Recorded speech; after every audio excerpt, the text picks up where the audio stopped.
Welcome everybody to today's Extended Disc mini webinar. Today we will be discussing the Sports Capacity Assessment Suite. My name is Amy Lipinski and I am a senior trainer at Extended Disc, and with me I have Christina Bowser, training director at Extended Disc. And we're excited to be with you today to discuss the assessment about our sports capacity.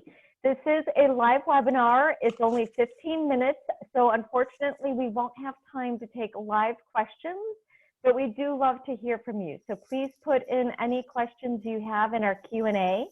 This webinar will be recorded, so if you need to access that recording, we'll be posting it later on our YouTube channel.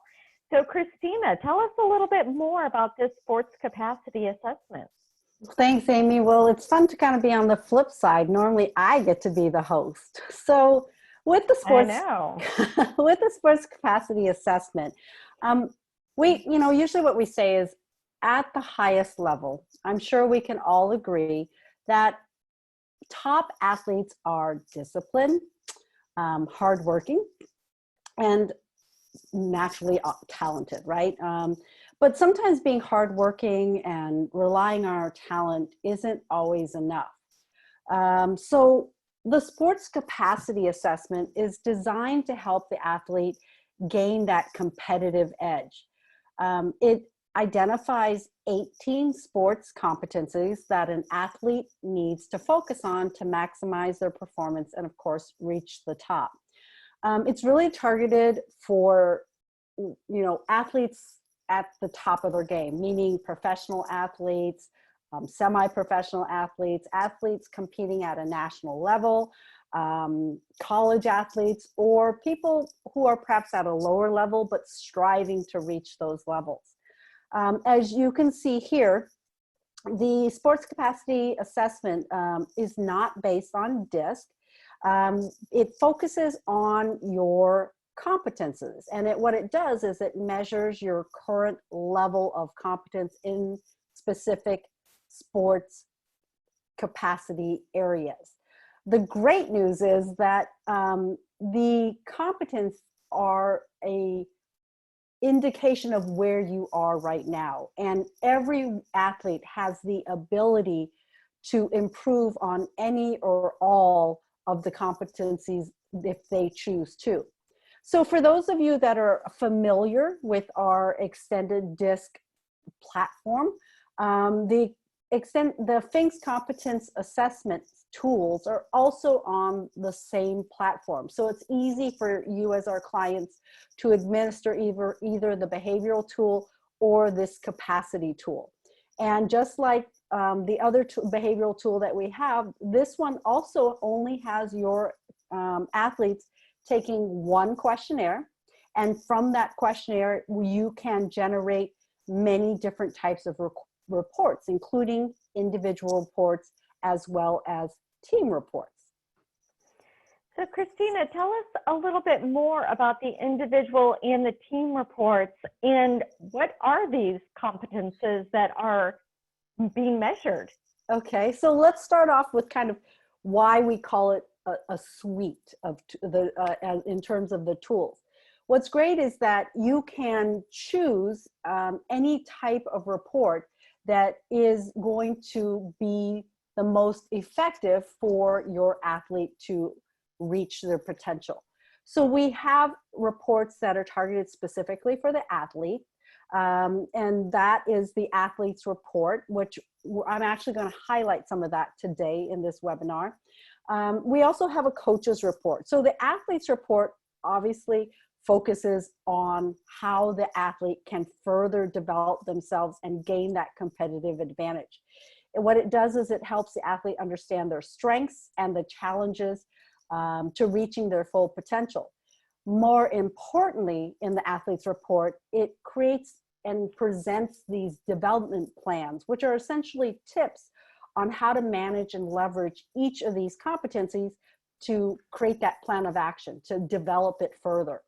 The coach's report is just what it sounds. How can I better coach this athlete in not only their competition environment, but also in their training environment. It also allows the coach to compare the scores for this particular athlete to other athletes in the same sport. The team reports, just like it sounds, allows the coach to view their entire team in one focused report. You can actually see here, you can choose from an overall summary where you can view the team members' competencies, or you can look at very specific reports where you can see the strengths and development areas for specific competence. And so it just helps you better coach that team. So just looking at this suite of assessments, there's so much information and options that we have. So you had mentioned, Christina, you're going to be walking us through the athlete report a little bit today. So walk us through really what are the 18 competences that we're being measured on, or our athletes are being measured on, and what are some of the, I guess, biggest, most important sections that we could highlight today for our audience? Okay, so there's a lot of information in this report, and a great place to start is what I call the executive summary page. As Amy mentioned, to present to you what are the 18 competencies that we're measuring, right? So here you get a very quick, clear overall view of not only the 18 competencies, but what are the athlete's score. So by definition, there's no competence that is better than another. They're just different. And each of these competencies can be a pathway to the athlete reaching the top of their game. It's up to the athlete and or the coach to determine which competencies you want to focus on. Based on our own experience, the ones that tend to be the most natural to the athlete are the ones that you can most easily gain that competitive advantage. So you can see here the table, it summarizes your scores for each of the competencies, and it's very easy to read. The higher the score, or the higher the percentage, from up to 100%. You can see here it's highlighted in green. So green means, usually we think of that as good, green color. These are the ones that tend to be the most natural for you. In this case, you can see in patience, 99%. And then we've also highlighted scores that tend to be on the left side of the scale. These are the competencies that tend to be less natural for you, more challenging, and they tend to take more energy and focus if you want to use them. And the red color helps you identify these competencies. So these are just an overall summary of the results. I'm going to show you the rest of the report where we kind of go into a deeper dive on what the scores mean. As you review your report, as your results, just remember, these are your current level of competencies, right? You can develop your skills in any of the 18 competencies, and to know that also your beliefs, what you kind of think about, impacts your actual score. So if there's a competence that's not very important to you, then you may not score very high on it. You might need to ask yourself, is that something I need to make adjustments to? So in looking at the competence summary, you can see very clearly your score again, but now we break it down further so you can understand actually what a high and low score means. And usually at this point, I ask the athlete to kind of prioritize which of these 18 competencies do you feel you need to focus at this point in time so that you can build an action plan, so you can address it. So in this case, you can see here perfectionism.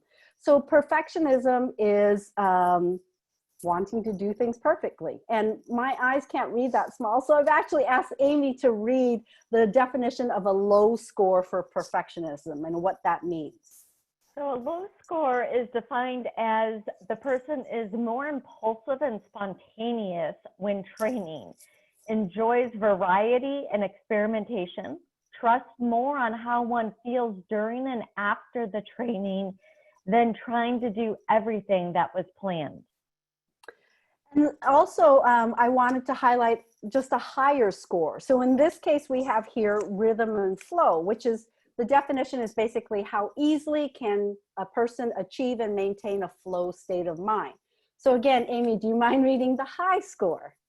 The high score says, finds it easy to reach a flow feeling, lives in the moment both when practicing and competing, does not pay much attention to anything but own feeling, actions transpire more than are consciously performed. So basically, the competence summary table not only revisits your score, but it also explains what the score means, whether you get a low score or a high score. The next section that I would like to highlight is what we call the individual summary score, competence scores.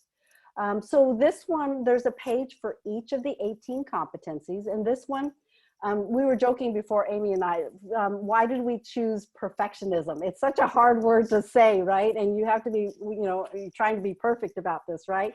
So Amy read the definition of perfectionism, and it's divided into 3 sections. So the first section is the definition. It gives you your score. Amy, can you just click the animate button? Thanks. Yep. So it gives you a very clear definition of the score, so that sometimes we have different definitions of what a competence means, but it's very clearly laid out here. It clearly shows your score and what ends of the scale. And the second part of the development plan is describing your current level of competence. So Amy, do you just want to read a sentence from this section? Sure. I'll read the middle section here. It says, generally speaking, they do not aim high or set as high standards as some others do. They can sometimes cut some corners and, for example, skip warm-ups. It is easier for them to accept less, resulting in them not finding their limits and reaching their full potential. So the second section is really describing where you are in that current competence. So it gives a very clear description. The last section, the third section, is really taking the knowledge and self-awareness that you have about that particular competence and taking the action steps. What are you going to do about it? So this development page is critical to you focusing on, in this case, perfectionism. So these are development tips for you if you want to improve on your perfectionism. These are suggestions based on your results. Again, there's a page for each of one of the 18 competencies. You don't have to focus on every development plan. Focus on the ones you want to prioritize. The last section I want to highlight is, I love the title, How High is Your High? And basically, this section focuses on the competences where you score high on, and it goes deeper into the meaning of the competence. It describes what the competence can be at its very best, what challenges it may create, and how to overcome those challenges.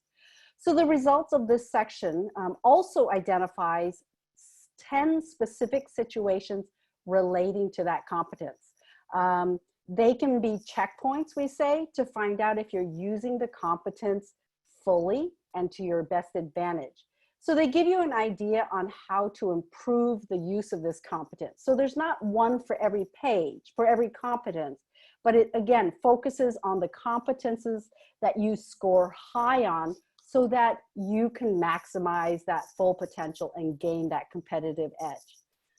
So hopefully we just gave you a few highlights from a specific report from the suite of sports capacity assessment tools that are available. And hopefully you will be as excited as we are about trying it out. Thank you, Christina, for your time and your expertise in walking us through. There's so much great information within the suite and the report. Next week, we have 2 webinars, one on Tuesday, and we'll talk through our sales capacity assessment suite, along with a hiring report. And then on Wednesday, we'll have an opportunity for Ask Us at Extended Disc, which means send us your questions. Send them in at extendeddisk.org, and we will take that time to answer whatever questions you might have on your mind about the extended disk resources. Each one of these webinars will be just 15 minutes. To find out more about these webinars or any of our upcoming webinars, you can go on to our website at www.extendeddisk.org and click on the events tab to learn more and to register. So thank you everybody for joining us. Christina. I just want to say the address for the Ask Us at Extended Disk webinar is actually ask-us@extendeddisk.org. But if you go to the events tab, you'll find more information about that. So thank you, Amy, for being the hostess with the mostest, and happy 4th, everybody. Thanks.